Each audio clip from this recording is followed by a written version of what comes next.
got to have our guy MJD back, Steve, because the comments were exploding in that episode. Exploding. I don't know if you looked at him, MJD, but like, whoo, people loved you breaking down those rookie running backs. Some people loved it, and some people had major comments. Listen, I try to tell people all the time, man. It's Steve, you know this. When you play the position, there's certain things you look at. There's certain things you know that are going to happen. And look, at the end of the day, like, I know there's some guys people think I'm wrong on, but not so much, bro. We're fine. So, James, holla at me, man. Who we starting with first? Let's go. Who you got? I love you including me, but what, Steve? I want to hear what's going on with Jeanty. So this is what I'll say about Jeanty. I went to training camp there. I saw the way that they were kind of working with him, right? And I thought, in my mind, it was like, okay, Pete Carroll's going to run the football, play action pass, those type of things. I think Jeanty's situation is a lot different than the other guys. They don't have a number one wide receiver out there. So guess what people are going to do? They're going to load the box. When your tight end's your number one, there is no one to push guys on the outside. So I'm happy that Trey Tucker had 3 touchdowns this week. Maybe that backs some guys off a little bit. But everyone's trying to stop the run in against Vegas. That's all they want to do. They want to stop the run. O-lineman's not really blocking that well. He's showing spurts. It's not like he's just terrible. He's showing spurts, but there's no consistency. And to me, he's always making a jump cut, a yard in the backfield. He's always trying to figure out, and maybe a lot of it is him pressing too, because he's so used to having these holes, being at Boise State and, doing those things, and the run game's a little bit different. I think they need to get more downhill run game for him. They're doing a lot of side-to-side stuff, a lot of shotgun run stuff that we saw a little bit at Boise State, but he didn't really excel at that. He was more of a in the eye, in the home position, downhill, shoulder square, using his vision and his quickness and explosiveness. So maybe that's what they have to do. But I will say, I figured it was going to be tough for him going to Vegas because Vegas doesn't have a number one wide receiver. There's that, and then there's the part where I'm looking at these stats. He's been hit at or behind the line of scrimmage on 27 of 47 carries. That's bad ball right there.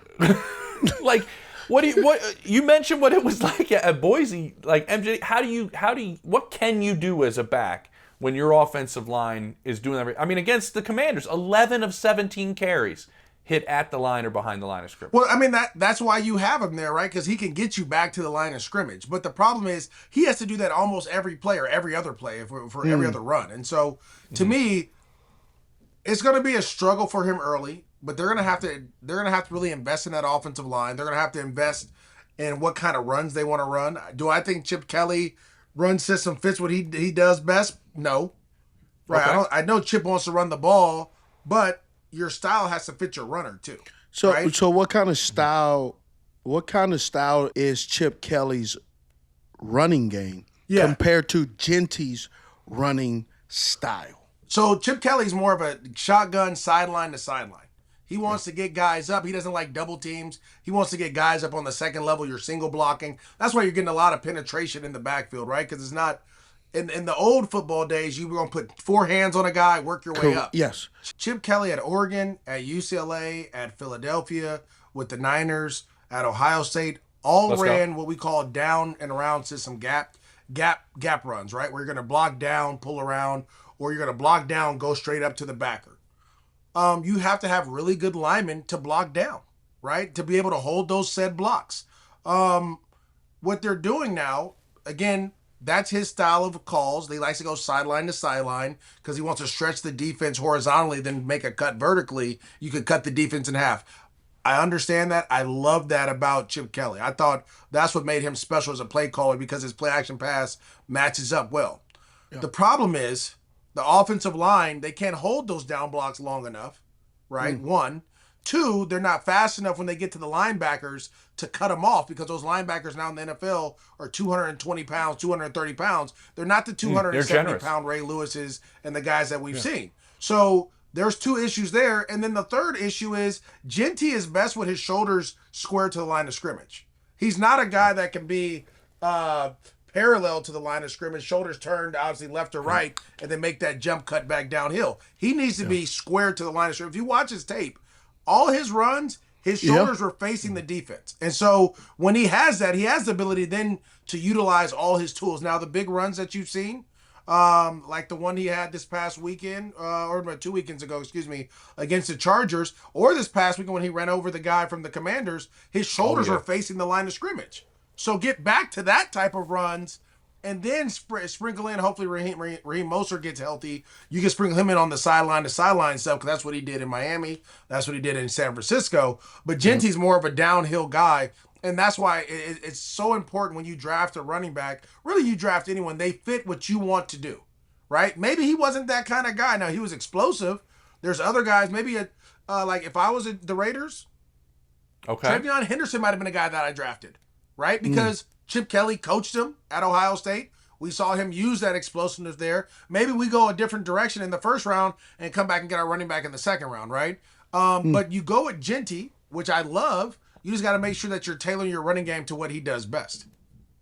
Yeah, that's the part I'm curious about, MJD. Like, Steve, like, we always talk about fit. We always talk about the scheme, and that's what he's breaking down perfectly. But it's like, oftentimes, you go and pick a player, and I know, MJD, you love that this guy was picked this high, that a running back's picked this high.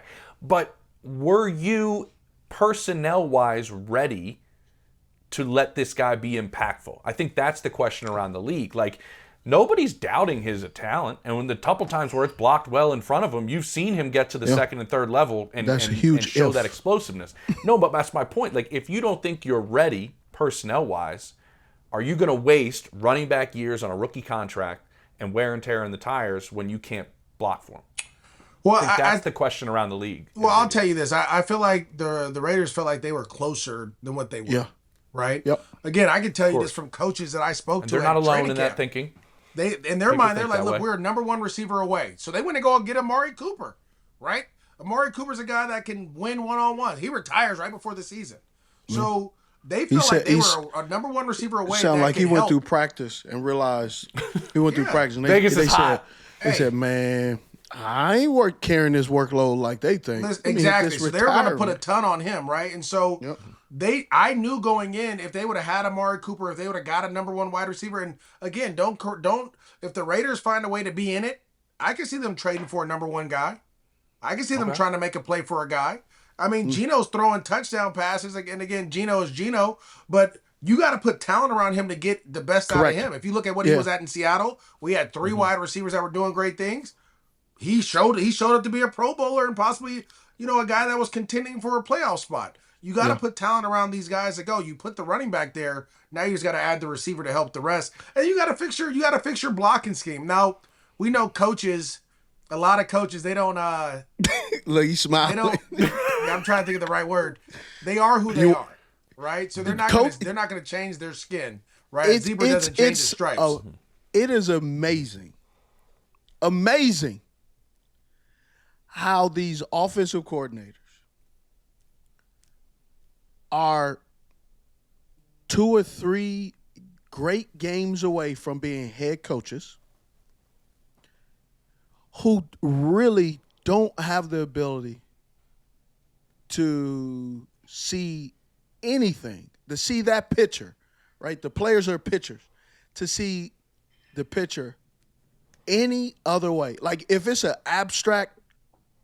Oh, here we go, Steve. If there's an abstract picture, man, these offense coordinators, they're like, hey, man, that's upside down. Yeah, fool, exactly. I know.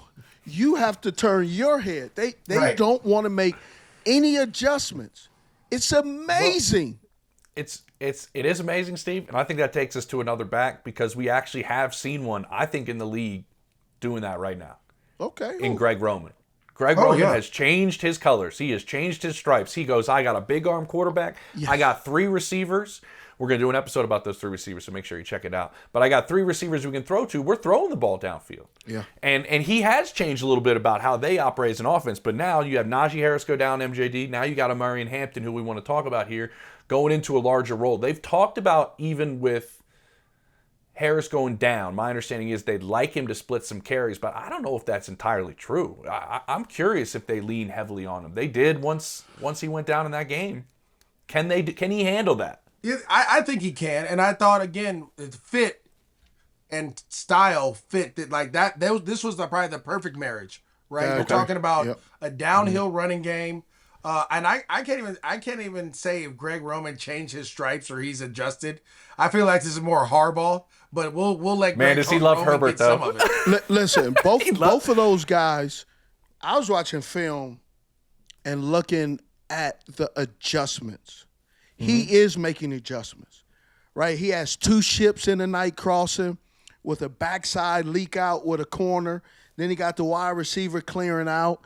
He is making adjustments that I haven't seen him make in a long time, because at one point when he was in Baltimore, bro, I was able to pull up on Catapult the exact same plays in every uniform that he coached. Yeah. Right?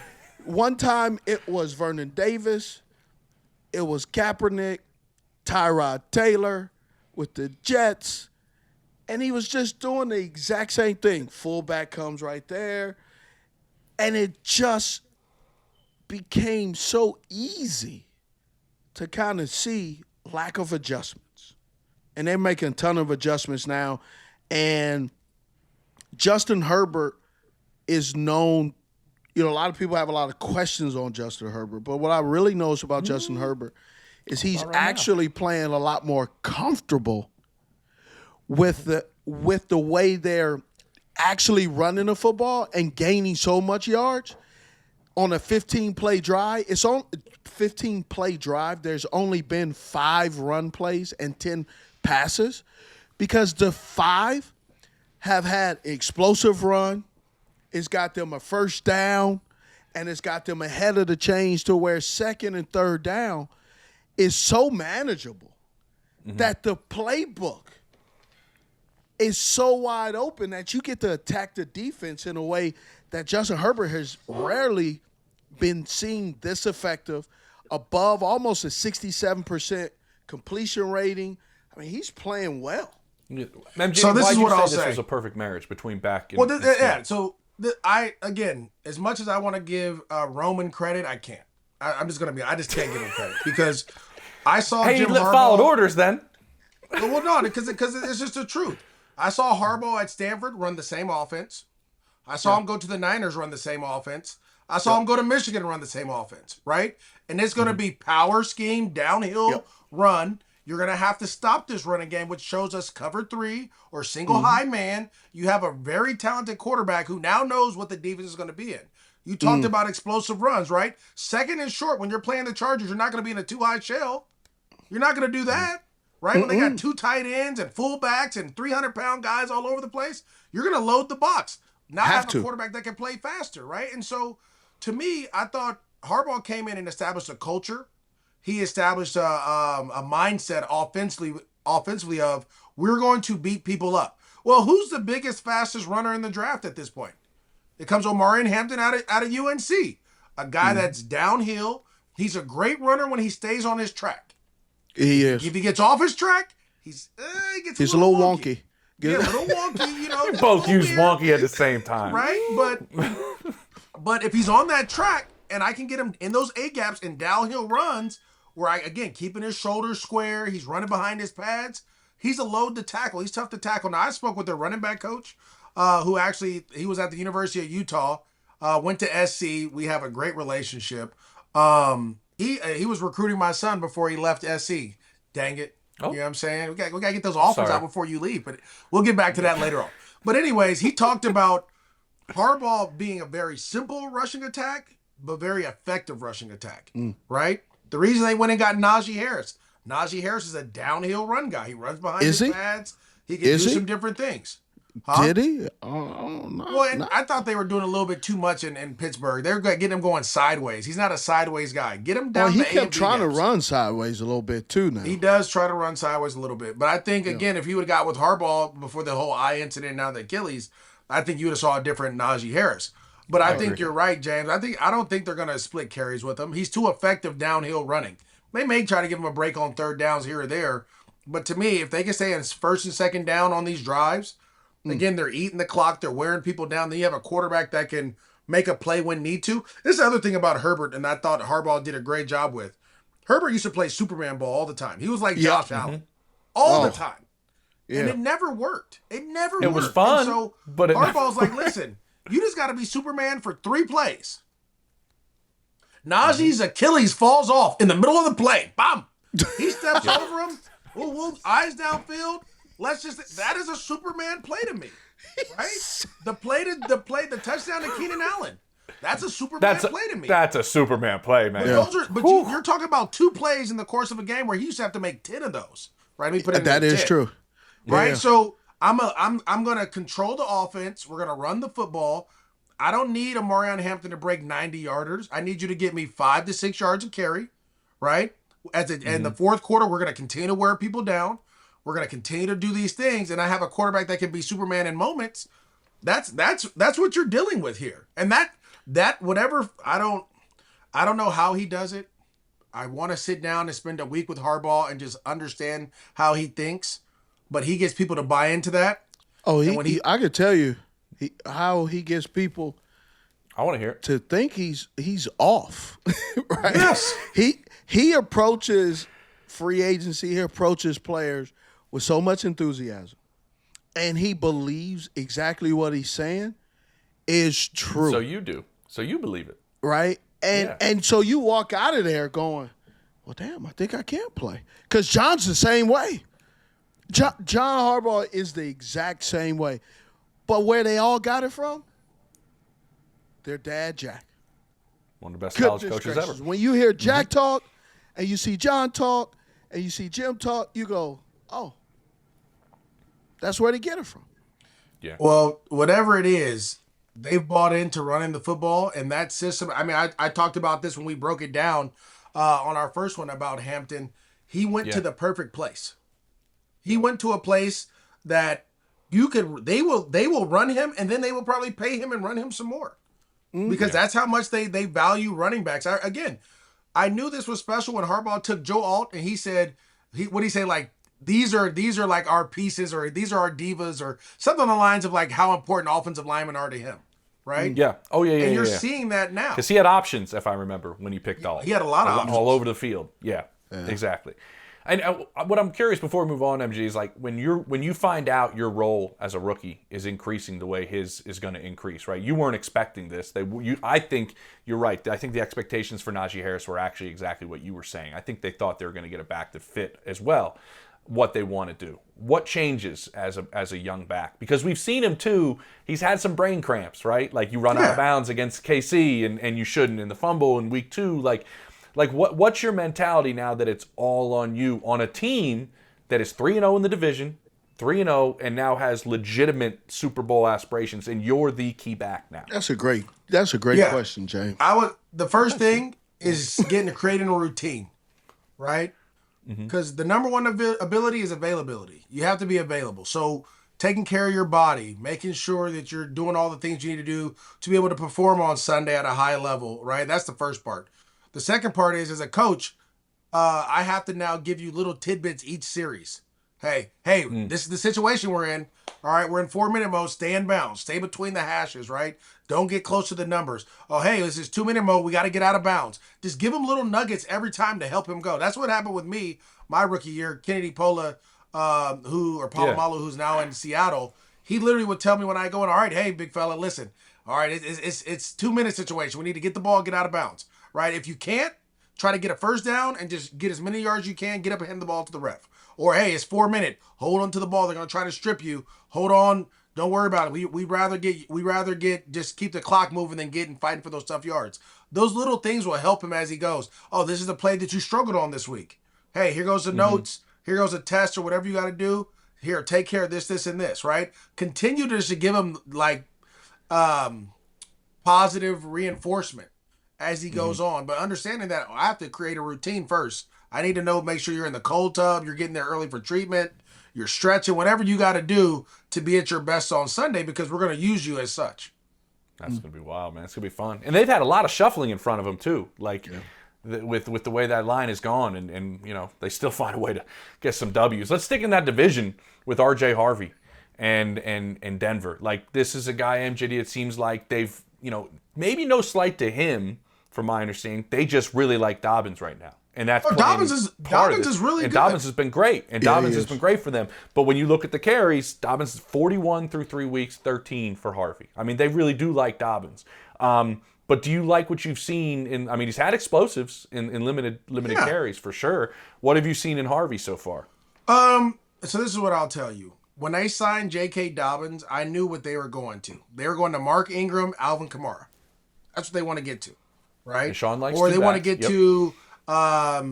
It was Darren Sproles, and there was the other guy, the other runner in New Orleans. It was Pierre Thomas. Pierre Thomas. Pierre Thomas. There you go. Yes. So Pierre Thomas and Darren Sproles. Pierre Thomas was the in-between guy, right? He was. But Sproles had all the explosive touchdowns. But if you Correct. look at it, Thomas had more touches. He had more carries. Yep. He was kind of the guy that was doing the thing. Same with Alvin Kamara and Mark Ingram. They still put up a ton of great numbers, but guess who touched the ball more? Mark Ingram was the guy that ran the ball more than Alvin Kamara early in his career, and then they kind of got even to even. So when they went and got Dobbins and they got Harvey, I said, okay, Harvey's going to play this role, this guy out of the backfield. He's going to be your explosive piece. Dobbins is going to be your every down hammer. He's going to be the guy that's going to go in there and wear down the defense. He's going to run hard. He has that ability to do those things. Harvey's going to have to affect the game on third down when he gets his series and or on special teams. And so I thought that was how that was going to play straight out. It doesn't, to me, it wasn't, we talked about not changing your stripes. I don't think Sean Payton's ever going to change, right? I think Sean Payton is going to be Sean Payton. He has a two-back system, and then he allows those backs to kind of control that system as the years go on. I think Dobbins is going to be the guy this year. He's done an awesome job, and Harvey's going to get his moments, but he has to excel in those moments. So, MJD, is a lot of this two-style back that the New Orleans Saints under Sean Payton he's running, when you talked about Alvin Kamara and Mark Ingram, is it because the young guys don't necessarily always know how to pick the holes right or put their foot in the ground? Like, why is there this transitional period where he has the two backs, but eventually the two back system goes away, right? And the one back system effectively becomes, who they are. Mark Ingram was great with Alvin Kamara. Mm-hmm. He was so great. They said, we're not going to re-sign you or we cut you. And then he went on to Baltimore. Right, exactly.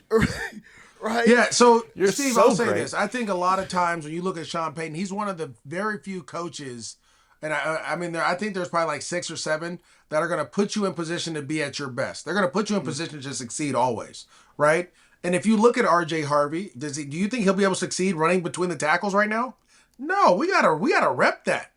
When you watch his tape at UCF, he was outside. He was hitting them corners all the time. He was gone. I want to jump in real quick because I want to kind of give you the Broncos' thought on this, talking to people there, and it's exactly what you're saying. Like, they think you do. What I was told, MJD, is you don't mind guys bouncing outside because then the defense has to worry about you bouncing it outside. But at the same time, we'd like you to not bounce everything outside. Like, we need you to stay on track for some of these. How hard is that for a back? Because that's what Denver, when I talk to people there, need him to understand. You can't bounce everything out. How do you change that thinking? Is it reps? Is it what? What does he need to do? It takes time. It takes time. I remember. I'll give you the comparison of me and Reggie Bush, right? Reggie Bush was faster, more athletic than most guys in college. So whenever things were in trouble, he just used his athleticism to hit the corner. That's true. Mm-hmm. In my situation, I was taught by Eric Bieniemy, who was like, "You're not fast. Choice word. If you don't put your foot in the ground and do this, or you don't do that, then you're not going to ever play. Choice word, right?" And so I had to learn how to run in between the tackles at 17, 18 years old because that's what I was taught. Where Reggie Bush was allowed to be, a playmaker, which he won the Heisman, did all those things. The problem is when he got to the pros, he was trying to be a playmaker, and there was other playmakers guys out there chasing just as athletic. Mm-hmm. So break that down as a young guy learning to run in between the center guard, the A and B gaps. Oh, bro. And how is that easier? I mean, how is that more difficult? A and B gaps versus C and D gaps. So think about this. You got to trust. I have to be able to trust these guards and tackles to get their back blocks, right? If I'm running outside zone, I got to put my foot in the ground. If I'm running a power scheme, I have to trust the guard pulling, the guys that they're going to do their job. Because if they don't come off that double team and get that will backer shooting through that A gap, I'm going to get ear-holed, right? And so you learn. And Denver has good guards. They have great guards. But again, I'm gonna bring it full circle. If you've never done that, have been forced to do that in college, and you've had a ton of success outside, where are you going to go when you think things are? Yeah.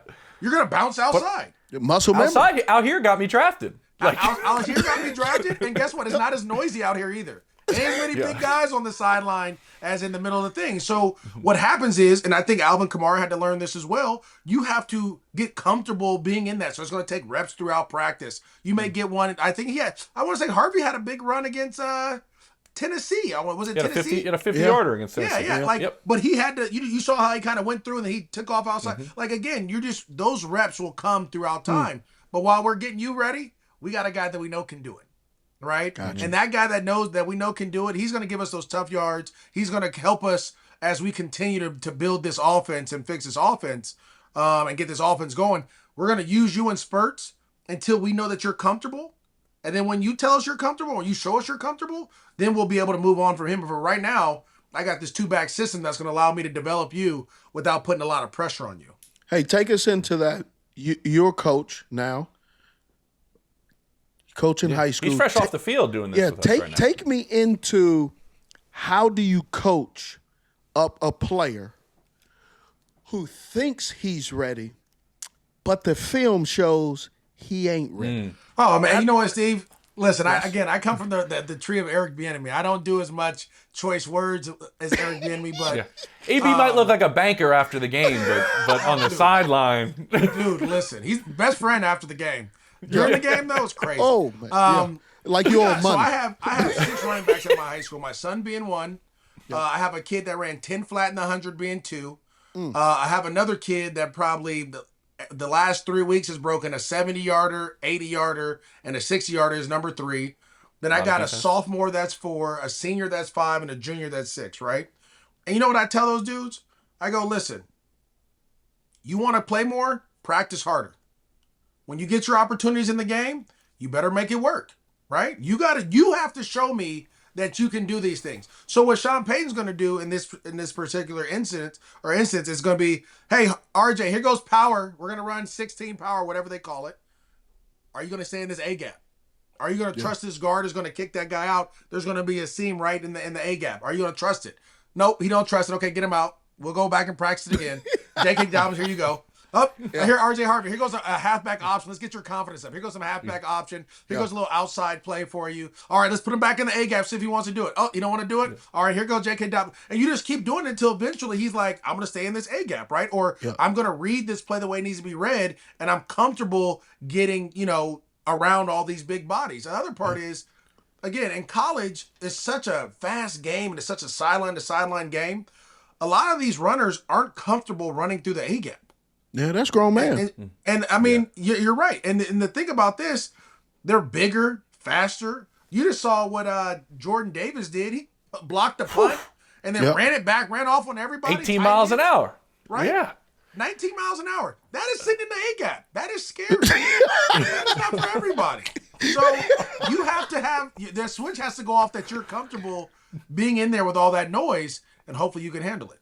Real quick, I know he hasn't played a whole lot with the quarterback under center in college. And now, is that different for the back now that he has to try to do this same thing with the quarterback under center, which is what you see Nick do a little different. bit more It goes back to what we talked about with Jeanty, right? Jeanty is used to being with the quarterback under center. Now everything is out of gun. It's an uncomfortable feeling because, one, I'm running sideways, right? And so if I'm running sideways, I already know I'm either going to cut up at the tackle or at the tight end, or I'm going to bounce it outside.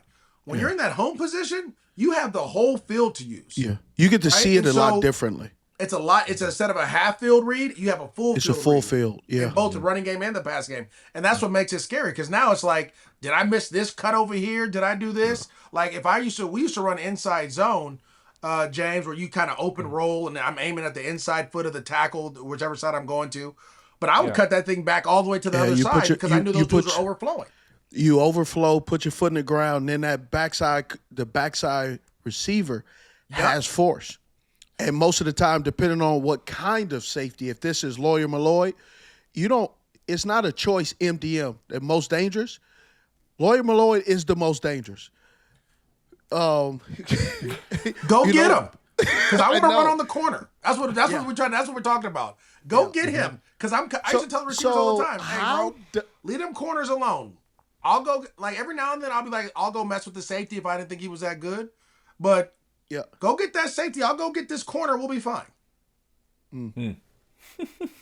So when running between the tackles, and you're saying that these guys don't get it necessarily because what they did on Saturday doesn't always translate to instant success. So they have to learn. They have to learn how to make the read, hit the cut, understand the verbiage and the language. Isn't that also what gives guys let go or release where they had a great year, right? A Tank Bigsby, right? I thought he was really good and was looking at the starting role for the Jacksonville Jaguars. And people are saying Etienne is not explosive. He isn't hitting the hole like he used to. Can't run in between the A and B gap. And they flip the script and get rid of Tank Bigsby and keep Etienne. And now they got this Tootin who keeps tooting his horn, who's running every time he scores. He's running between the A and B gaps. So I'll tell you this. I think Jacksonville, they have a very unique running game. It's a very simple running game. And I think Tampa, that's why Tampa's so good at running the football. A lot of it is just dive. They're running duos downhill. We're just getting four hands on a guy. We're moving guys off the ball. We'll let our backs pick their ways through. I mean, Bucky Irvin's done an awesome job with that. Yep. The thing with Tank Bigsby, from my understanding, and when I watched the tape too, his vision wasn't, he struggled a lot with his vision, right? Yeah. He'd run into an offensive lineman or there'd be a cut there. And to be quite honest, he was better for the last regime's running game, right? Correct. It was more of a gap scheme where the hole's going to be where the hole is. You don't got to do too much. You're big, explosive guy, run hard. And you saw him excel. With this one, and I think you've seen Tootin, you've seen Etienne, they have to pick their way through those gaps. Yeah. There's holes there, but it may not be there when you get the ball. It may be there a couple steps after. You have to trust that you'll be able to get there. And I thought, look, that was a ballsy move by the Jags of trading Bigsby. I thought they got a lot of picks for him and what they wanted. But Etienne's on a contract year. He's running well. They're number one in rushing right now. Tootin's a guy that I studied. And again, like I said, I tell people I could be wrong. There's times I'm wrong. No. I thought that, look, James, I thought that he was very similar to RJ Harvey, right? He's an outside guy. But they've really put him to being that guy. He could do everything. He can run routes. He can do all those things. He has the burst, 4-3-2 guy. But when you give him that ball going downhill, and they have that big offensive line surging off the ball. Yeah. And this is what I will say, too. The last regime in Jacksonville's running game was harder for the offensive line. This one is very simple, right? Yeah. We're double teaming up. We're going to have a tight end sometimes wham back to the D end and cut him off. But everything, if you notice, everything is downhill. Our shoulders are square, and we're just trying to get 4 yards. And every now and then, we're going to break one. And they've been breaking them a lot because, again, that 4 yards, well, then you can play action pass off it.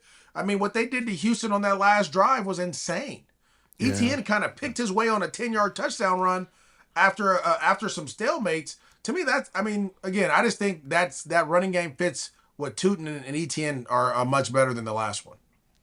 Okay, let's go to your guy, Treyveon Henderson.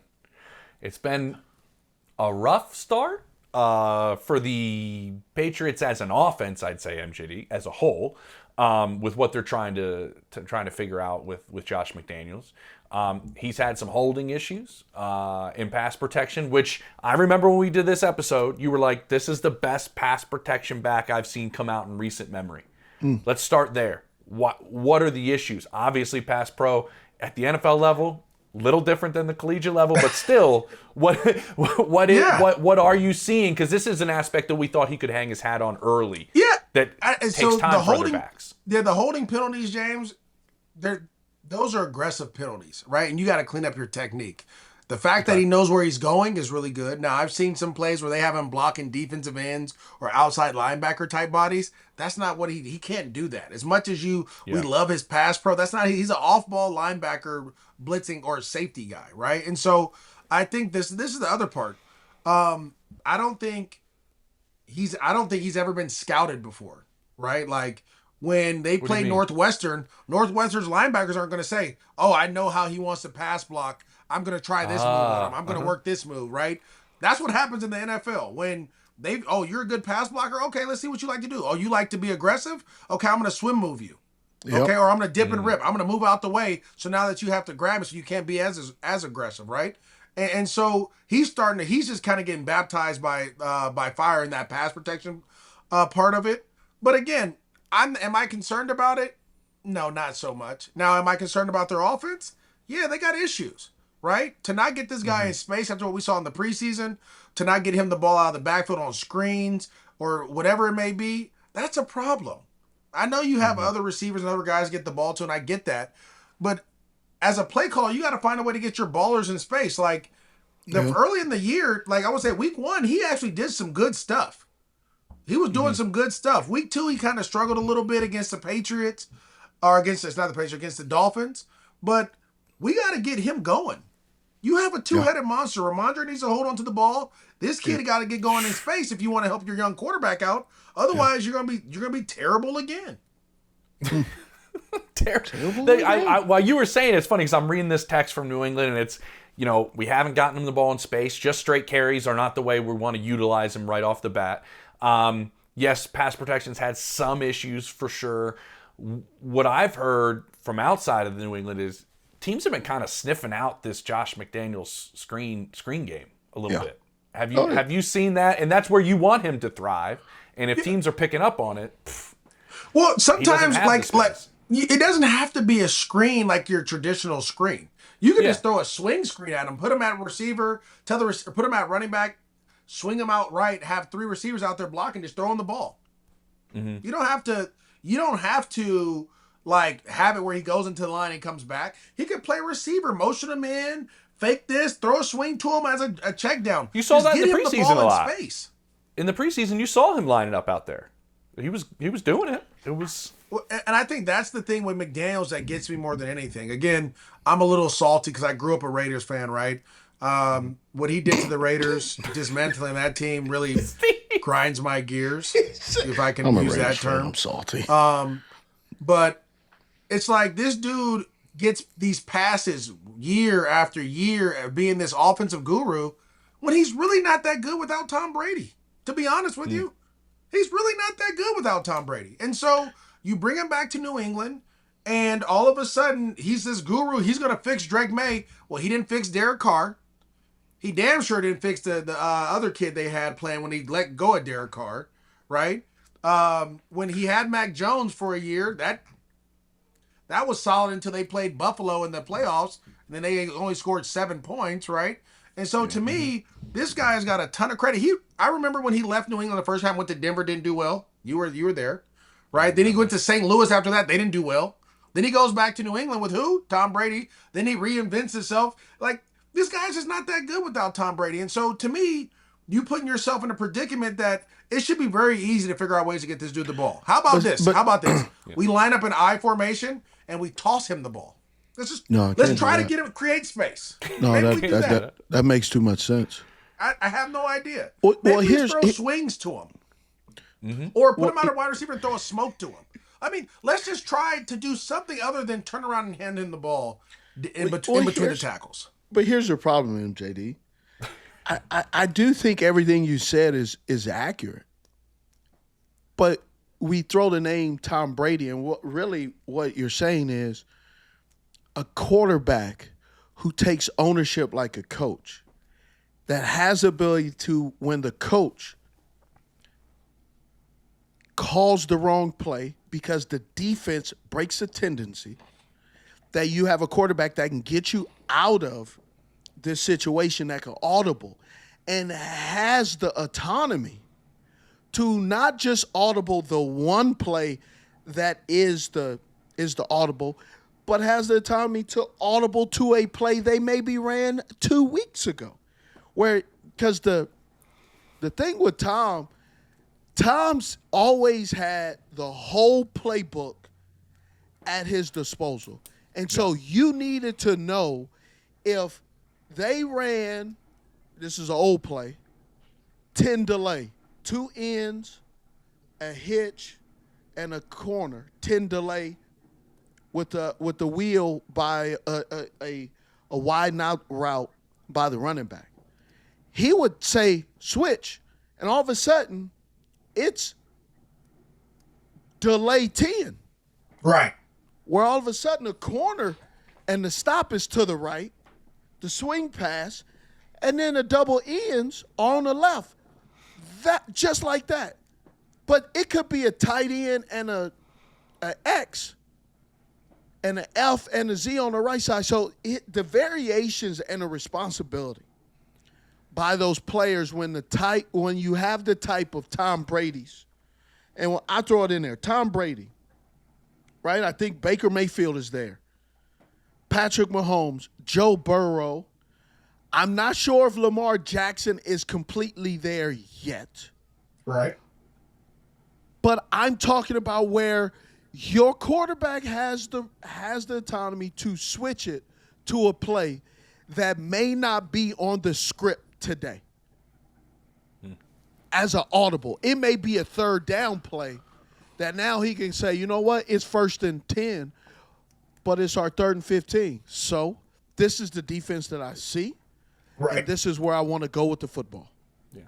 It's like all of New England, Steve, is sitting there going, wait a minute, I thought this guy is more talented than James White. I thought he was going to be James White for us. Well, guess what? He doesn't have Tom Brady like James White had Tom Brady to help him succeed. Set him up to succeed. So, and I'll say this. We've seen the explosive plays from him.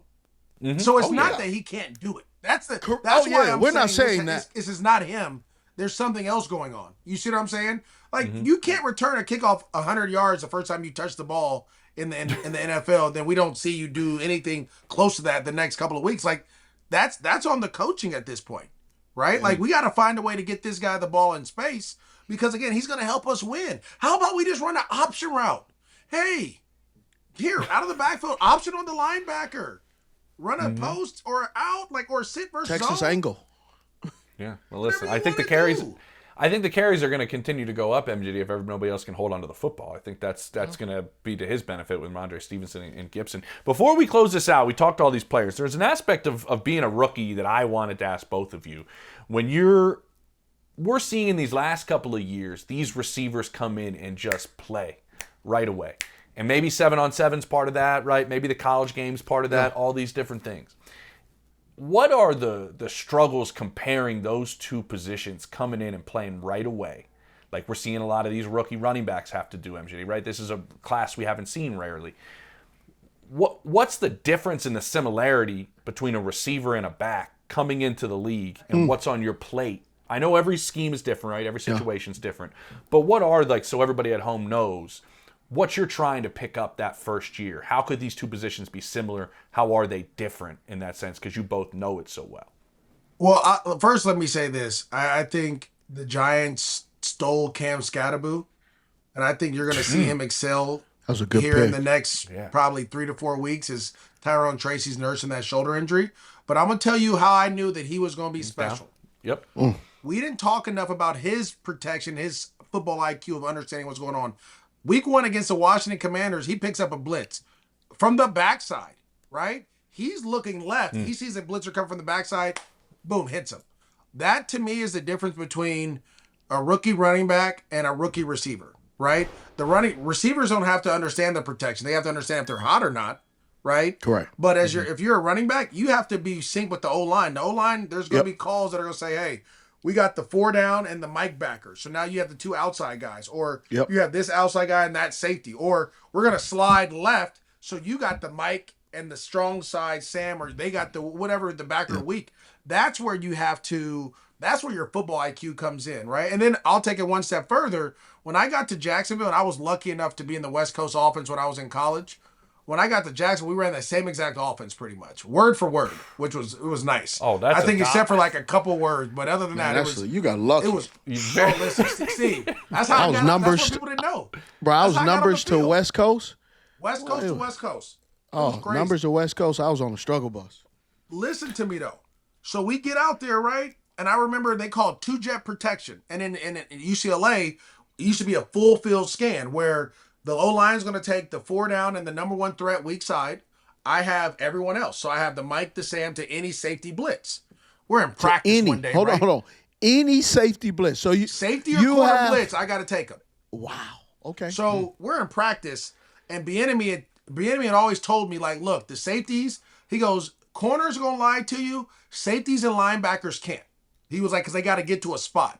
That's true. So we're in practice. I remember like it was yesterday. It was in training camp. And Donovan Darius, who was more of a banger, was out in cover 2. But normally in cover 2, they're going to kind of be over the number 2 receiver. He was splitting 2 and 1. And I was like, this is weird. Like, why you so far over there? You know what I'm saying? Like, what's going on? Hey, it's not. Hey, the math ain't mathing, He slide to the side, to the line sliding to. And I immediately go backside right away. Right? And there's a corner blitz comes. And literally, that was the day that Jack Del Rio, our offensive coordinator, they go, how'd you know that? I was like, well, man, Donovan Darius was so far over there. I knew he wasn't over there for no reason, right? Because he had to go cover the number 1 receiver. The linebacker was going to take number 2. And I I was like, all right, I'm just going to go, and if I mess up, whatever. And they were like, bro, rookies aren't supposed to do that. Yeah. And that's the difference, right? As a rookie running back, you got to be able to trust what you see and go and make those plays. You can't second guess it. Because again, who makes all the money, right? And Bieniemy, again, I'll tell you what Bieniemy said, and it stays true to the day. He used to tell us, if you can't block, you can't touch the rock. And then he'd say, 2, he's more important, he's worth more money than you are, so your job is to protect him, right? Yeah. If I can't trust you on 3rd down to protect the money, why would I put you out there in the first place? True. And so I think you see with a lot of these guys, a lot of these runners, you're seeing more protection game in college now than you've ever done. But also you're seeing guys, they have that football IQ of understanding the safeties aren't going to lie to you, these type of things. And they have I think there's still a lot of protections I don't think people need to run. We just run a bunch of them just so defense don't understand it. But if you can understand the 3 or 4 main protections, that gives you a chance to get on the field on 3rd down. And that's the most important down. Yeah, good point. Well, for wide receivers, it's a little bit more complicated because the NIL world has really shifted the perspective and the understanding of what you are supposed to be as a college wide receiver. Because if, as a college wide receiver, you don't like things, get in the transfer portal. Right? Mm-hmm. True. If the coach says that you actually have to fight for your job, they leave. So what's also happening is the young guys are coming into the league with the same NIL recruiting perspective and almost a peer's perspective. Well, I know I just got here, but that 10-year vet, that doesn't mean anything. We're on the same team. We're even. We believe that, I believe that I should be able to do everything he's doing because I was a big fish too. Mm-hmm. And the other thing is that the fans of college football, especially from their team, believe because a kid does well at the college, that all of a sudden, that, man, he's on his way to be a Hall of Famer, or he's on pace, or he should do. And we both know, me and MJD, and you too, James, that just because you did it in college does not mean that you roll out of bed and you become this really good wide receiver, because it also changes when they favor a guy. Oh, he had 3 catches for 57 yards. Man, he had a great game. When is 3 catches for 57 yards? Great. So let me ask you this, Steve. How's Tet doing in your mind? So, that's a great question. I think he's doing good. I would not say 4 for 57 is great. Right. 5 for 75 is not great either. It's good, and he's showing that he is a true number one wide receiver. But he's a true number one wide receiver with a limited route tree. And it's not, and I'm not saying that where he can't expand. Right. I'm just saying for a top 10 pick, and we've been here before, a top 10 pick, you expect out of 1 through 9 or 0 through 9 in the route tree that you can run at least 75% of those routes being a top 10 pick. I think that's the requirement. If you're a top 10 pick and you get 1,000 yards after you've been traded for a team and your backup quarterback, the backup old man is playing, don't toot your horn too much, because you remember you're 1 out of 5. Right. You've had one really good year out of 5 okay years being a top 15 pick. No, that makes sense. Like I said, I think, again, I think a lot of times, and this is for the people that listen to this show, perspective is very important, right? What does your team need? What are they looking for in their guy, right? And then how are they going to coach said guy up? Now, I have T-Mac on my fantasy team, so I watch him a ton. And what do you think? He's a 50-50 guy. I mean, the pass that he caught on Atlanta, you're not supposed to throw that ball. But you threw it because he's a 50-50 guy, right? And that's what they wanted Attacks from the Bryce football Young. well. Yeah. I think if you go to the kid in Green Bay, he's a speed demon, right?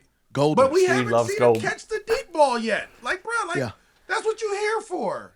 You know what I'm saying? Now, I think they'll get better and they'll be on the same page. But I just remember watching them against the Commanders. You run 4-2. Why is the ball barely missing your hands?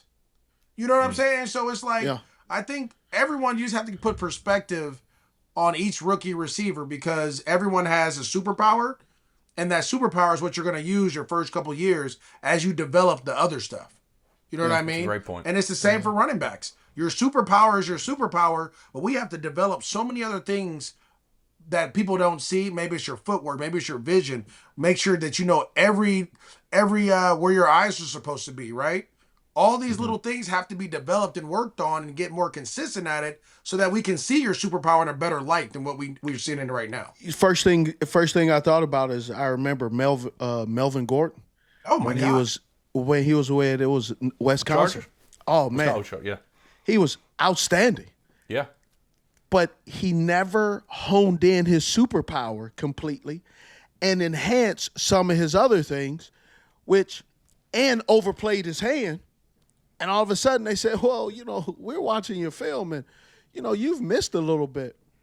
So we're going to let you go ahead and figure it out that your market in your brain exceeds anything that's actually out there that anybody's willing to pay.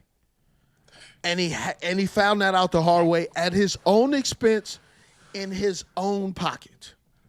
Yeah, I'm going to throw a name out there for you, James, and I'll end it with this. Okay. Noshawn Moreno was a guy that had a superpower that didn't develop it or the things around it.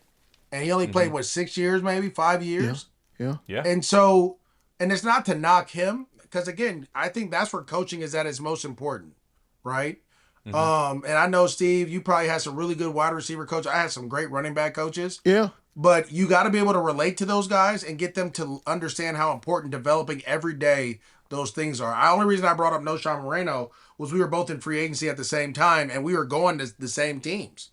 And one of the coaches was like, he's younger, but I don't know if he's willing to develop or willing to take to the coaching to do this, right? Yeah. And I was like, look, I'm about to go home, bro. Like, I'm going to Oakland, so it's all good. But he went to Miami, and he just didn't take to the development part. Again, I don't know his situation. I have no idea. But when you talk about these rookie players that come out of these great universities that do really good, a lot of times when they get to the NFL, you have to develop every day. Yeah. If you don't get better every day, it is over. Like the game moves so fast. So then I gotta ask you this then before we go then, Steve, because I keep getting texts, I keep getting asked, what's going on with Brian Thomas? You're a Jags guy. Shane Waldron. Shane Waldron. Just tell me what's happening, because people are curious with Brian Thomas Jr. after an outstanding rookie year. I keep hearing Shane Waldron. He was in Seattle with JSN. Yeah. He didn't do well. He got himself fired in Chicago. Yeah. No, this is what I'll tell you. I think Brian Thomas is going to have I was there this summer.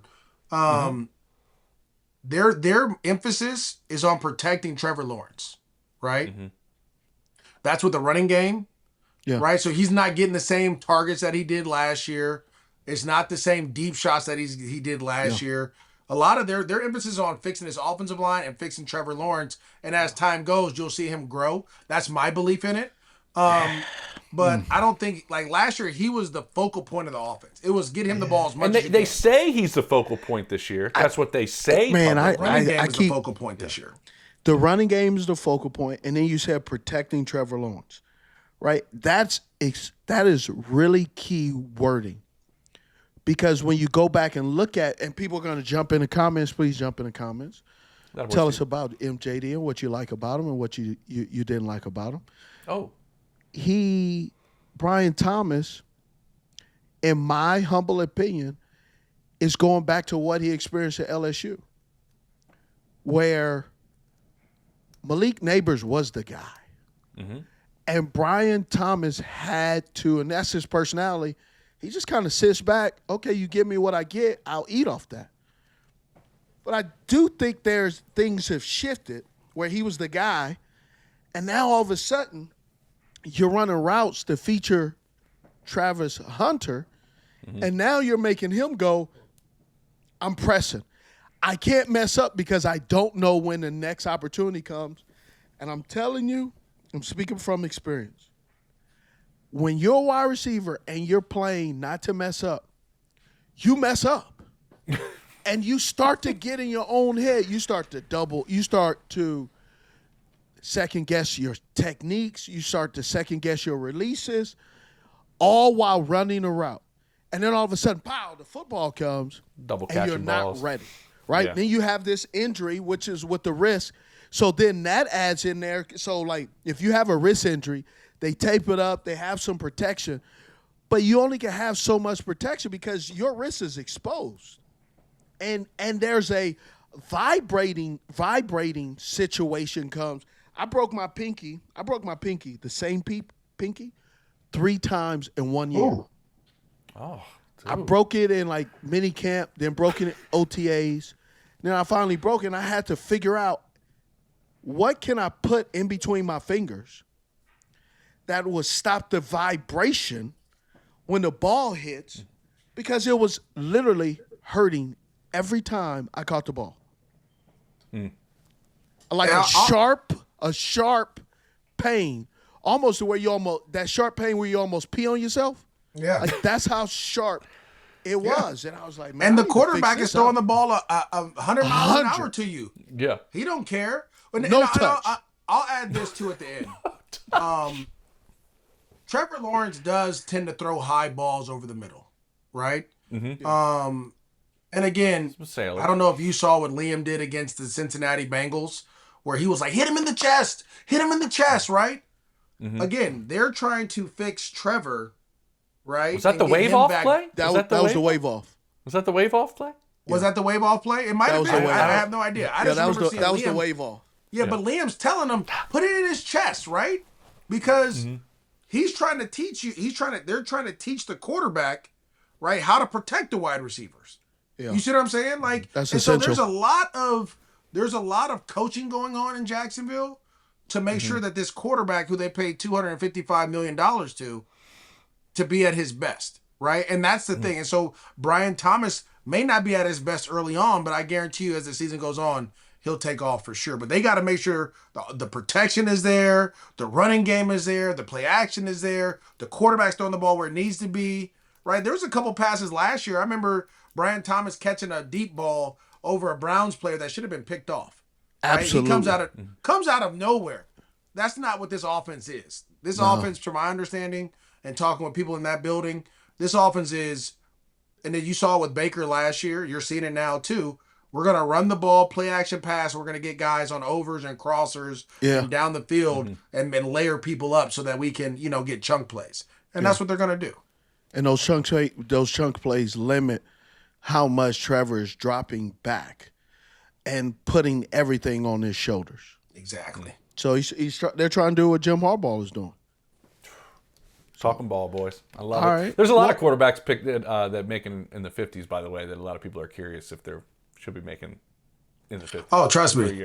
Trust me. There's a lot of them trying to figure this thing out, but that's for another episode. We got to do this again. For sure, man. You're welcome back anytime, for sure. Appreciate it. All right, guys, man. MJD, you're the best, man, brother. Appreciate you taking the time. Appreciate you, dog. We love having always. you on. And hey, Favorite look, guest for all of the people show. in the comments, let's see what Skettebo does, because he was my third guy. Yeah. I know Junkins has done pretty well too, but my third guy gets his start in New York.